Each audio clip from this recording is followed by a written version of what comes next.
Hello ಸ್ನೇಹಿತರೆ, ನಮಸ್ಕಾರ. Kannada multiverse YouTube ಚಾನಲ್ಗೆ ನಿಮ್ಮೆಲ್ಲರಿಗೂ ಸ್ವಾಗತ. ಇವತ್ತು ನಾವು ನರುಟೋನ 41ನೇ ಎಪಿಸೋಡನ್ನು ನೋಡ್ತಾ ಇದ್ದೀವಿ. ಲಾಸ್ಟ್ ಎಪಿಸೋಡಲ್ಲಿ ನೋಡಿದಾಗೆ ಮಿಸುರಾಗಿ ಮತ್ತು ನಮ್ಮ ಕಾಂಕುರೋ ಮಧ್ಯೆ ಫೈಟ್ ಸ್ಟಾರ್ಟ್ ಆಗಿರುತ್ತೆ. ಈ ಎಪಿಸೋಡ್ ಅಲ್ಲಿಂದಾನೇ ಸ್ಟಾರ್ಟ್ ಆಗುತ್ತೆ. ಇದರಲ್ಲಿ ನಮ್ಮ ಮಿಸುರಾಗಿಯ ಪವರ್ ಏನು ಅಂದರೆ, ಅವನ ತನ್ನ ಚಕ್ರನ ಬೆಂಡ್ ಮಾಡಿ ರಬ್ಬರ್ ಮ್ಯಾನ್ ರೀತಿ ಆಗಬಲ್ಲ. ಅಷ್ಟೇ ಅಲ್ಲದೆ ಮೊದಲನೇದಾಗಿ ಮಿಸುರಾಗಿಯೇ ನಮ್ಮ ಕಾಂಕುರೋ ಮೇಲೆ ಅಟ್ಯಾಕ್ ಮಾಡಿ ಅವನ ಎಲ್ಲ ಕಡೆಯಿಂದನೂ ಲಾಕ್ ಮಾಡ್ತಾನೆ. ನೀನು ಸೋಲನ್ನು ಒಪ್ಕೋ, ಇಲ್ಲಾಂದರೆ ನೀನು ಸತ್ತೋಗ್ತೀಯಾ ಅಂತ ಹೇಳ್ತಾನೆ. ಆದರೆ ನಮ್ಮ ಕಾಂಕುರೋ ಇಲ್ಲ, ನಾನೆಲ್ಲ ಸಾಯೋದು ನೀನು ಅಂತ ಹೇಳ್ತಾನೆ.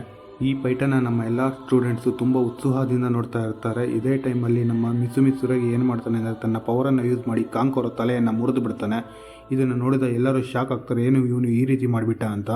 ಆದರೆ ಅಲ್ಲಿ ಅವನಿಗೆ ಗೊತ್ತಿರೋದಿಲ್ಲ, ಅವನಿಗೆ ಒಂದು ಶಾಕ್ ಕಾದಿದೆ ಅಂತ. ಅದೇನು ಅಂದರೆ, ಅದು ಒಂದು ಬೊಂಬೆ ಆಗಿರುತ್ತೆ. ಇಷ್ಟೊತ್ತು ನಮ್ಮ ಮಿಸುರಾಗಿ ಇದು ಮಾಡಿದ್ದು ಒಂದು ಬೊಂಬೆ ಒಳಗಡೆ ನಮ್ಮ ಕಾಂಕುರೋ ಇರ್ತಾನೆ. ನಮ್ಮ ಕಾಂಕುರೋ ಬಂದು ಒಬ್ಬ ಪಪೆಟ್ ಮಾಸ್ಟರ್ ಆಗಿರ್ತಾರೆ. ಅವನು ಬಂದು ಬೊಂಬೆಸ್ನ ಕ್ರಿಯೇಟ್ ಮಾಡಿ ಅದನ್ನು ತನ್ನ ಚಕ್ರದಿಂದ ಕಂಟ್ರೋಲ್ ಮಾಡ್ತಾ ಇರ್ತಾನೆ. ಇದನ್ನು ಯೂಸ್ ಮಾಡಿ ಅವನು ಮಿಸುರಾಗಿನ ಲಾಕ್ ಮಾಡ್ತಾನೆ ಫುಲ್ಲಾಗಿ. ಅಷ್ಟಲ್ಲದೆ ಅವನ್ನ ಪ್ರೆಸ್ ಮಾಡೋದಕ್ಕೆ ಸ್ಟಾರ್ಟ್ ಮಾಡ್ತಾನೆ. ಇದರಿಂದ ಆಪೋನೆಂಟ್ ಮಿಸುರಾಗಿ ಅವನ ಸೋಲನ್ನು ಒಪ್ಕೋಬೇಕಾಗುತ್ತೆ. ಅವನ ಕೈಯಲ್ಲಿ ಏನೂ ಮಾಡೋಕ್ಕೋಗೋದಿಲ್ಲ. ಸೊ ಅಲ್ಲಿ ಜಡ್ಜ್ ಬಂದು ಇದನ್ನು ಅನೌನ್ಸ್ ಮಾಡ್ತಾರೆ, ಕಾಂಕುರೋ ವಿನ್ ಆಗಿದ್ದಾನೆ ಅಂತ. ಇದೇ ಟೈಮಲ್ಲಿ ನಮ್ಮ ನರುಟೋ ಕಕಾಶಿನ ಕೇಳ್ತಾನೆ, ಕಕಾಶಿ 2 ವರ್ಸಸ್ 1 ತಪ್ಪಲ್ವ ಅಂತ. ಆದರೆ ಕಕಾಶಿ ಅವರು ಏನು ಹೇಳ್ತಾರೆ ಅಂದರೆ, ಅದು 2 ಅಲ್ಲ, ಒಬ್ಬನೇ ಅವನು ತನ್ನ ಚಕ್ರದಿಂದ ಆ ಬೊಂಬೆನ ಕಂಟ್ರೋಲ್ ಮಾಡ್ತಿದ್ದಾನೆ. ಸೊ ಇದರಿಂದ 2 ವರ್ಸಸ್ 1 ಅಲ್ಲ, ಇದು 1 ವರ್ಸಸ್ 1 ಅಂತ. ಇದನ್ನೆಲ್ಲ ಅಲ್ಲೇ ನಿಂತು ನೋಡ್ತಿದ್ದ ನಮ್ಮ ಸಾಕುರಾಗೆ ಡೌಟ್ ಬರುತ್ತೆ. ಅದೇನು ಅಂದರೆ, ಇಲ್ಲಿ ಎಲ್ಲರೂ ಚಕ್ರವನ್ನು ತುಂಬ ಚೆನ್ನಾಗಿ ಯೂಸ್ ಮಾಡ್ತಿದ್ದಾರೆ, ನಾನೊಬ್ಬಳನ್ನು ಬಿಟ್ಟು ಅಂತ. ಸೊ ಅವಳು ಅದೇ ಡೌಟಲ್ಲಿ ಇರ್ತಾಳೆ, ನಾನು ಚಕ್ರನ ಇಷ್ಟೊಂದು ಚೆನ್ನಾಗಿ ಯೂಸ್ ಮಾಡ್ತೀನ ಇಲ್ವಾ ಅಂತ. ಇದೇ ಟೈಮಲ್ಲಿ ಅಲ್ಲಿಗೆ ಈನೋ ಬರ್ತಾಳೆ. ಈನೋ ಬಂದು ಹೇಳ್ತಾಳೆ, ನಿನ್ನ ಕೈಯಲ್ಲಿ ನನ್ನನ್ನು ಗೆಲ್ಲೋಕ್ಕಾಗೋದಿಲ್ಲ, ನೀನು ನಿರಂತರವಾಗಿ ಸೋಲನ್ನು ಒಪ್ಕೋ ಅಂತ. ಆಗ ನಮ್ಮ ಸಾಕುರಾಗೆ ಒಂದು ವಿಷಯ ಅರ್ಥ ಆಗುತ್ತೆ. ಅದೇನು ಅಂದರೆ, ಅವಳು ಫ್ಲ್ಯಾಶ್ ಬ್ಯಾಕಲ್ಲಿ ತನ್ನ ಜುಟ್ಟನ್ನು ಕಟ್ ಮಾಡ್ಕೊಂಡಿರ್ತಾಳೆ ಅಲ್ವಾ, ಅಲ್ಲಿ ಯಾವುದೇ ಕಾರಣಕ್ಕೂ ಸೋಲನ್ನು ಒಪ್ಕೊಳ್ಳದೆ ಫೈಟ್ ಮಾಡಿರ್ತಾಳೆ. ನಾನು ಅಲ್ಲೇ ಈ ರೀತಿ ಫೈಟ್ ಮಾಡಿದೆ, ಇಲ್ಲೂ ಸಹ ಅದೇ ರೀತಿ ಫೈಟ್ ಮಾಡ್ತೀನಿ, ನಾನು ಯಾವುದೇ ಕಾರಣಕ್ಕೂ ನನ್ನ ಸೋಲನ್ನು ಒಪ್ಕೊಳ್ಳೋದಿಲ್ಲ ಅಂತ ಹೇಳ್ತಾಳೆ. ಇದೇ ಟೈಮಲ್ಲಿ ಅಲ್ಲಿ 4ನೇ ಮ್ಯಾಚನ್ನು ಅನೌನ್ಸ್ ಮಾಡ್ತಾರೆ. ಅದು ನಮ್ಮ ಸಾಕುರಾ ಮತ್ತು ಈನೋ ನಡುವೆನೇ ಆಗಿರುತ್ತೆ. ನಮ್ಮ ಆಜುಮಾ ಟೀಮ್ ಬಂದು ನಮ್ಮ ಈನೋನೇ ಗೆಲ್ತಾಳೆ ಅಂತ ಥಿಂಕ್ ಮಾಡ್ತಿರ್ತಾರೆ. ಆದರೆ ನಮ್ಮ ನರುಟೋ ಮತ್ತು ಕಕಾಶಿ ಬಂದು ನಮ್ಮ ಸಾಕುರಾಗೆ ಸಪೋರ್ಟ್ ಮಾಡ್ತಾ ನಿಂತಿರ್ತಾರೆ. ಇಲ್ಲಿ ಫೈಟ್ ಸ್ಟಾರ್ಟ್ ಆಗುತ್ತೆ. ಸಾಕುರಾ ಮತ್ತು ಈನೋ ತುಂಬ ಚೆನ್ನಾಗೇ ಫೈಟ್ ಮಾಡ್ತಿರ್ತಾರೆ. ಆದರೆ ಒಂದಾನೊಂದು ಟೈಮಲ್ಲಿ ನಮ್ಮ ಈನೋಗೆ ತನ್ನ ಚಿಕ್ಕ ವಯಸ್ಸಿನ ಜ್ಞಾಪಕಗಳು ಬರೋದಕ್ಕೆ ಸ್ಟಾರ್ಟ್ ಆಗುತ್ತೆ.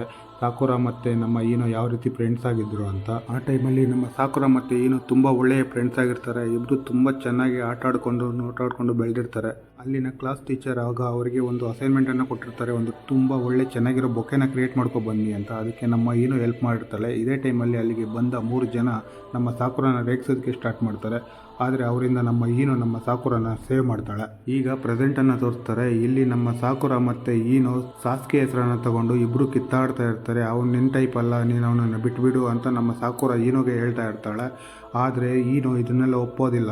ನಮ್ಮ ಸಾಕುರಾ ಯಾಕೆ ಈ ರೀತಿ ಮಾಡ್ತಿದ್ದಾಳೆ ಅಂದರೆ, ನಮ್ಮ ಈನೋಗೆ ನಮ್ಮ ಸಾಕುರಾ ಮೇಲೆ ಒಂದು ಸಾಫ್ಟ್ ಕಾರ್ನರ್ ಇರುತ್ತೆ. ಇಬ್ಬರು ಒಂದ್ಸಲ ಫ್ರೆಂಡ್ಸ್ ಆಗಿರ್ತಾರಲ್ಲ, ಸೊ ಅದರಿಂದ ಅವಳು ಅಟ್ಯಾಕ್ ಮಾಡೋದನ್ನು ನಿಲ್ಲಿಸಿರ್ತಾಳೆ. ಸೊ ಇದರಿಂದ ನಮ್ಮ ಸಾಕುರಾ ಸಾಸ್ಕೆ ನೇಮನ್ನು ತಗೊಂಡು ಈನೋನ ರೇಗಿಸೋದಕ್ಕೆ ಸ್ಟಾರ್ಟ್ ಮಾಡ್ತಾಳೆ, ಅವಳು ಕರೆಕ್ಟಾಗಿ ಫೈಟ್ ಮಾಡಲಿ ಅಂತ.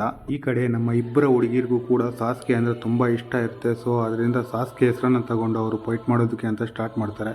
ಆದರೆ ಅವರಿಬ್ಬರು ತುಂಬ ಒಳ್ಳೆಯ ಸ್ನೇಹಿತರಾಗಿರೋದ್ರಿಂದ ಅವರು ಯಾರನ್ನು ಫೈಟ್ ಮಾಡೋದಕ್ಕೆ ಅವ್ರ ಕೈಯಲ್ಲಿ ಆಗ್ತಿರೋದಿಲ್ಲ. ಸೊ ಅವರ ಬಾಲ್ಯದ ದಿನಗಳನ್ನು ನೆನೆಸ್ಕೊಂಡು ಇಬ್ಬರು ಒಂಥರ ಯೋಚನೆ ಮಾಡ್ತಾನೆ ಇರ್ತಾರೆ. ಸೊ ನಮ್ಮ ಸಾಕುರಾ ಬಂದು ನಮ್ಮ ಸಾಸ್ಕೆ ಟೀಮ್ ಜೊತೆ ಇರ್ತಾಳೆ. ಸೊ ಅದರಿಂದ ಅವನಿಗೆ ತುಂಬ ಹತ್ರ ಆಗಿರ್ತಾಳೆ. ಇದನ್ನು ನಮ್ಮ ಈನೋಗೆ ಎಕ್ಸ್ಪ್ಲೈನ್ ಮಾಡಿರ್ತಾಳೆ ನಮ್ಮ ಸಾಕುರಾ. ಆದರೆ ನಮ್ಮ ಈನೋ ಒಪ್ಕೊಳ್ಳೋದಿಲ್ಲ. ಇಲ್ಲ, ಅವನು ನನ್ನನ್ನೇ ನೋಡ್ತಾನೆ, ನನಗಿಷ್ಟ, ನಾನಂದರೂ ಇಷ್ಟನೇ ಅವನಿಗೆ ಅಂತ ಹೇಳ್ತಿರ್ತಾಳೆ. ಇದನ್ನೆಲ್ಲ ಆಲೋಚನೆ ಮಾಡ್ತಾನೆ. ಇದನ್ನೆಲ್ಲ ಪಕ್ಕಕ್ಕಿಟ್ಟು, ತಮ್ಮ ಆಲೋಚನೆಗಳನ್ನು ಪಕ್ಕಕ್ಕಿಟ್ಟು ಈಗ ಇಬ್ಬರು ಒಂದು ನ್ಯಾಯವಾಗಿ ಫೈಟ್ ಮಾಡೋದಕ್ಕೆ ರೆಡಿ ಆಗ್ತಾರೆ. ಅದು ಸಾಸ್ಕೆ ಬಗ್ಗೆ ಅಲ್ಲ, ಇದು ನಿಂಜಾಸ್ ಬಗ್ಗೆ ಅಂತ ಇಬ್ಬರು ಹೆಡ್ ಬ್ಯಾಂಡನ್ನು ಕಟ್ಕೊಂಡು ಫೈಟ್ ಮಾಡೋದಕ್ಕೆ ರೆಡಿ ಆಗ್ತಾರೆ. ಇಲ್ಲಿಗೆ ಈ ಎಪಿಸೋಡ್ ಮುಕ್ತಾಯ ಆಗುತ್ತೆ ಗೈಸ್. ನಿಮಗೆ ನಮ್ಮ ವೀಡಿಯೋಸ್ ಏನಾದರೂ ಇಷ್ಟ ಆದರೆ ದಯವಿಟ್ಟು ಲೈಕ್ ಮಾಡಿ, ಕಾಮೆಂಟ್ ಮಾಡಿ, ಹಾಗೆ ನಿಮ್ಮ ಫ್ರೆಂಡ್ಸ್ಗೆಲ್ಲರಿಗೂ ಶೇರ್ ಮಾಡಿ. ನಮ್ಮ ಕನ್ನಡ ಮಲ್ಟಿವರ್ಸ್ ಯೂಟ್ಯೂಬ್ ಚಾನಲ್ನ ಸಬ್ಸ್ಕ್ರೈಬ್ ಮಾಡ್ಕೊಳ್ಳಿ. ಥ್ಯಾಂಕ್ ಯು, ಧನ್ಯವಾದಗಳು.